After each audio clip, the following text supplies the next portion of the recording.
कैसा है इस बार का बजट, इस बारे में बात करूंगा दोस्तों।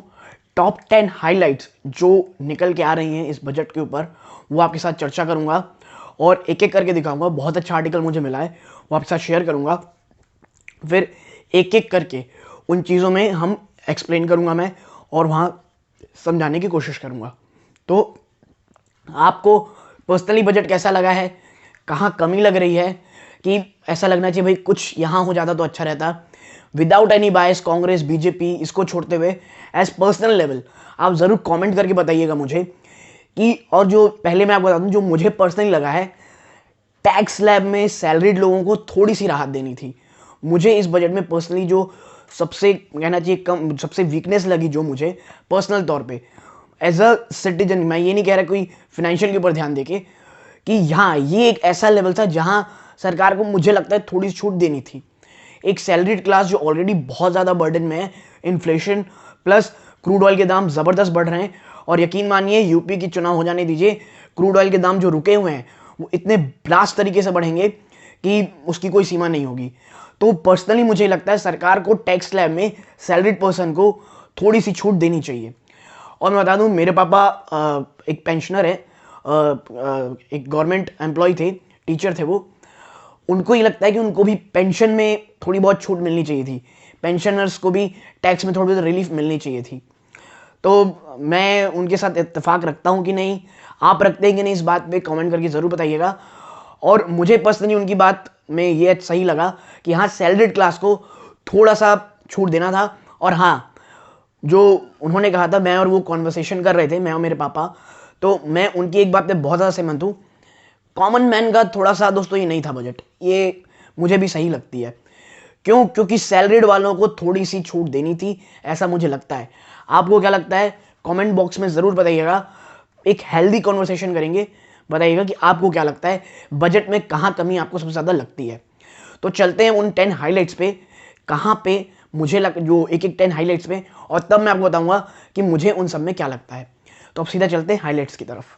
तो चलते हैं, क्या वो टॉप 10 हाइलाइट्स हैं। आप देखें, जो सबसे पहली चीज़ है, finance minister Nirmala Sitharaman represented her 4th union budget today in parliament. चौथा बजट था दोस्तों ये हमारी फाइनेंस मिनिस्टर श्री निर्मला सीतारमन जी का। हर speech begin with Amrit Kaal.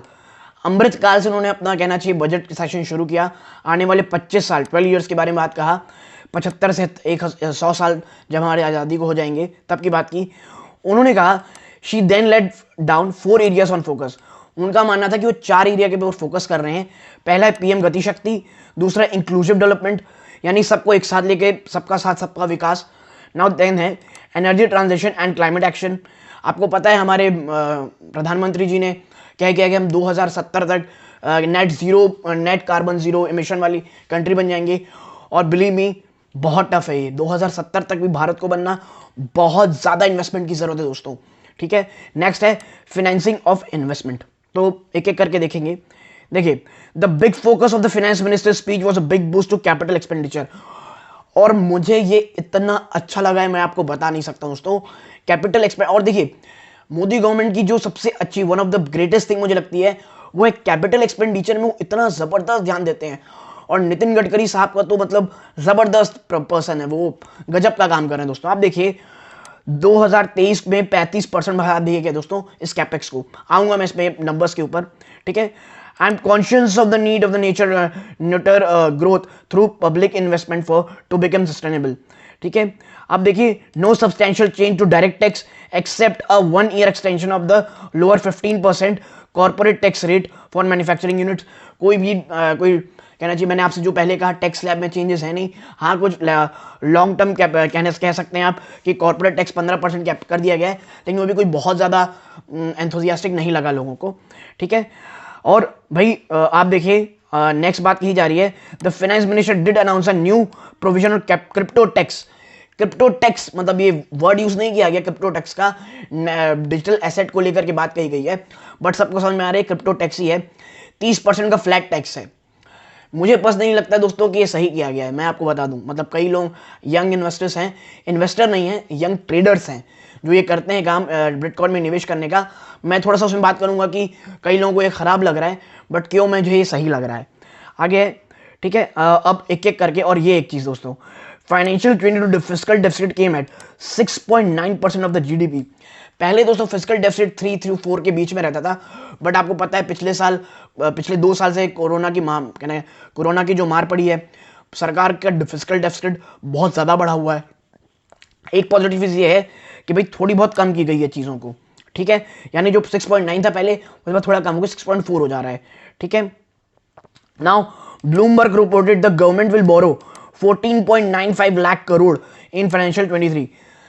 Almost 15 lakh crore दोस्तों सरकार जो है उधारी लेगी। तो आप समझ जाइए कि सरकार कैपिटल एक्सपेंडिचर में और प्लस वो कितना ज़्यादा दोस्तों बोरो कर रही है इन्वेस्टमेंट के लिए, ठीक है। तो आगे देखते हैं एक एक करके टॉप 10 जो हम कह सकते हैं कि हम जो यहाँ से निचोड़ निकाले हैं, ठीक है। पहला है capital expenditure to be stepped up by 35.4%। दोस्तों 35.4% का कह सकते हैं आप कैपिटल एक्सपेंडिचर को बढ़ा दिया गया है। Now outlay for capital expenditure to be upped from 4.54 lakh crore earlier to rupees 7.50 lakh crore, यानी जो पिछले साल 4.5 लाख के आसपास था उसको बढ़ा करके दोस्तों 7.5 लाख रुपए कर दिया गया है। और यकीन माने आप, और मैं आपको बता दूं, जो एक्सपेंडिचर है, कैपिटल एक्सपेंडिचर है, उसको लेकर के सरकार ने ये भी कहा है कि जो इस साल है 25,000 किलोमीटर हाईवेज बनाएगी दोस्तों ये गवर्नमेंट। और ये बहुत ही ज़्यादा कहना चाहिए आप, एक बहुत बड़ा कह दिया गया है इसको, ये जो लक्ष्य लिया गया है ये बहुत चैलेंजिंग है दोस्तों, और मुझे लगता है सरकार कर भी सकती है। I am telling you because Nitin Gadkari ji ये काम कर सकते हैं, ठीक है। दूसरा है PM Gati Shakti program emphasized now 7 engines of growth, roads, railway, airport, mass transport, railway, waterways, logistic infrastructure. जो भी जो ग्रोथ इंजन है हमारे देश के, कह लीजिए आप railways, airport, roads, ports, mass transport, तो ये सबको लेकर कहा गया। और यही मैं आपसे देखिए यहाँ लिखा है 25,000 किलोमीटर ये इस साल बनाने वाले 23 में, ठीक है। 20,000 crore will be mobilise through innovative ways of financing to complement the public resources. 20,000 crore रुपए का इन्वेस्टमेंट होने वाला है पब्लिक रिसोर्सेज में इन्वेस्टमेंट करने के लिए। Now ECLGS scheme for MSMEs extended to March 23 and expanded. ये बहुत कम है दोस्तों। देखिए मैं आपको बता रहा हूँ, ये जो इस MSMEs को एक्सटेंडेड के लिए जो स्कीम को लेकर के 50,000 करोड़ रुपए जो ऐड किया गया दोस्तों, total cover now at ₹5 lakh crore, 50,000 का और एक्स्ट्रा इनकम करना मुझे कम लग रहा है दोस्तों, क्योंकि MSMEs की इतनी ज़्यादा मार पड़ी है सेक्टर को दोस्तों। मुझे लगता है सरकार को इसमें थोड़ा सा एक्सपेंडिचर बढ़ाना चाहिए। बाकी मतलब ये मैं पर्सनली कह रहा हूँ भाई, उनके एक्सपर्ट होंगे, वो कोई सोच समझ के होंगे, लेकिन मुझे ऐसा लगता है कि ये अमाउंट थोड़ा सा बढ़ना चाहिए था दोस्तों। और SEZ act to be replace with new legislation. ये जो SEZ मतलब दोस्तों आप देखते होंगे जो स्पेशल इकोनॉमिक कॉरिडोर होता है उसको लेकर के बात हो रही है। इट विल कवर और large existing and new industrial enclave to enhance competitiveness of export, ठीक है। तो अब SEZ के जो है उसकी जगह एक नई लेजिस्लेशन एक्ट आएगी दोस्तों। SEZ मतलब होता है स्पेशल इकोनॉमिक जोन। ये वो जोन्स होते हैं जो सरकार ऑलरेडी देख ली रहती है, ताकि इसमें कुछ रूल्स अलग होते हैं टू इनहांस मैन्युफैक्चरिंग, और आप कह सकते हैं बाकायदा यहाँ एक इंडस्ट्रियल लॉ होता है जो केवल बिजनेस को बढ़ावा देने के लिए बनाया जाता है, ठीक है। नेक्स्ट देखिए क्रिप्टो टैक्स एविजन, मतलब इसमें तो सरकार ने छक्का मार दिया दोस्तों। आप देखें, any income from transfer of any virtual digital asset to be taxed at 30%, no deduction to any expenditure और allowance other than cost of acquisition, और TDS at above 1% above certain monetary threshold. यानी आपको भैया 30% tax flat देना पड़ेगा, plus एक specific amount अगर आपने पार कर दिया 1% और ले टैक्स। मतलब अगर आपने भैया कमाया तो दोस्त देख लो दोस्त, हालत खराब होने वाली है। Lower tax on new manufacturing unit extended, 15% lower tax for manufacturing unit extended for 1 more year till March 2024। बेहतरीन डिसीजन, टॉप नॉच डिसीजन दोस्तों। बहुत ज़्यादा ज़रूरत है अभी भी सरकार को यहाँ काम करने के लिए, और ये जो टैक्स इन्होंने किया है लोअर, इसे मुझे लगता है आने वाली सरकार 1-2 साल और बढ़ाएगी दोस्तों, क्योंकि इस स्कीम का मुझे लगता है बहुत ज़्यादा फायदा हुआ है दोस्तों। आगे है post office banking post boost, 100% of India's 1.5 lakh post offices will be onboarded on core banking system by 2022। यानी हर एक पोस्ट ऑफिस में भैया ATM लगाने वाली है सरकार, और लगभग मुझे लगता है कई जगह लग भी चुका है। हमारी मैं जहाँ रहता हूँ वहाँ पर भी ATM है पोस्ट ऑफिस में, मेन पोस्ट ऑफिस में। Now digital rupee, India to introduce digital rupee issued by RBI financial 23, यानी 2023 तक डिजिटल रूपी लॉन्च कर दी जाएगी दोस्तों, ठीक है, आगे क्या है, schemes on low house in income housing plus tap water in house homes sustain, जो गरीबों के लिए घर बनाने की आवास योजना चलती है, प्लस हर घर नल, ये वाले प्रोग्राम जो है उसको लेकर के काफ़ी गवर्नमेंट एम्फसाइज की है और अब आगे बढ़ा रही है। आप देखें, करंट कवरेज ऑफ हर घर नल से जल is 8.7 crore of it. This 5.5 crore household we have provided tap water in last 2 years itself. Allocation of 60,000 crore has been made to this scheme in 2020-23. ठीक है, यानी जो हर घर नल योजना है 8.7 करोड़ लोग हैं, उसमें से 5.5 करोड़ लोगों के घर में नल आ चुका है और इसके लिए सरकार ने 60,000 करोड़ एलोकेशन किया है। Housing project allocated rupees 48,000 crore for financial 23 under PM housing scheme, allocated 48,000 crore for financial 23। 48,000 दोस्तों करोड़ रुपए दिए गए इस साल के लिए पीएम आवास योजना में। और देखिए ये सब काफ़ी अच्छी चीज़ हो दोस्तों, ये एक्चुअली स्कीम्स है जो ग्राउंड लेवल में काम करती हैं, एक सोशल रिफॉर्म्स लाती हैं दोस्तों। ठीक है, नॉट द लीस्ट आप कह सकते हैं वो है 10th आत्मनिर्भर डिफेंस मैन्युफैक्चरिंग। दोस्तों मोदी सरकार की ये मैं कह सकता हूँ एक वन ऑफ द बिगेस्ट कहना चाहिए आप उपलब्धि है कि इन्होंने जो भारत का जो डिफेंस सेक्टर है उसको बढ़ाने में जो मेहनत की है दोस्तों, वो अपने आप में फिनोमिनल है। अब देखिए, सबसे पहला, आपको पता ना हो शायद मैं बता दूं, जो पहली डील है भारत की डिफेंस डील बहुत बड़ी, वो ये फिलीपींस के साथ हमने उनको ब्रह्मोस मिसाइल बेची है। और देखिए ये सिर्फ ये छोटी सी डील नहीं दोस्तों, फिलीपींस को बेचने के कारण आपने साउथ ईस्ट एशिया में एक बाजार खोल दिया है। और ये सारी देश किससे परेशान है दोस्तों, ये परेशान है चाइना से।